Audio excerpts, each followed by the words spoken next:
এই দেশে যদি কোনো মাজারে বোমা মারা হয়, যদি কোনো উলিয়া উলিয়ার দরবারে বোমা মারা হয়, যদি কোনো উলিয়াদের শানে বেয়াদবি করা হয়, তাইলে অবশ্যই এই দেশের একটা তরিকতপন্থী থাকতেও বুকের রক্ত দিতে আমরা দ্বিধাবোধ করবো না এবং এর প্রতিবাদ করবোই করবো। আমরা কি নামাজ পড়ি কি পড়ি না বলেন? নামাজ পড়ি। নামাজের মধ্যে কি বলি? ইয়া কানাবুদু। এখানে ওলামায়ে কেরামরা আসছেন, ইয়া কানাবুদু, হে আল্লাহ তোমারই বন্দেগী করি। একমাত্র আমরা আল্লাহর বন্দেগী করার জন্য নামাজে দাঁড়াই। এখন যখন আমরা আত্মহিয়াত শরীফ পড়ি বৈঠকে গিয়া, তখন কি করি? আসসালামু আলাইকা আইয়ুহান নাবিয়্যু, জোরে বলেন সুবহানাল্লাহ।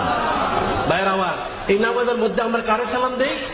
দয়ালু আসসালামু আলাইকা আইয়ুহান নাবিয়্যু, আমি দাঁড়াইলাম, হে আল্লাহ একমাত্র তোমারই বন্দেগী করি। আল্লাহর বন্দেগীর জন্য দাঁড়াইলাম। এই নামাজে নবীজিকে সালাম না দিলে নামাজ হয় না। জোরে বলেন সুবহানাল্লাহ। ভাইরা আমার,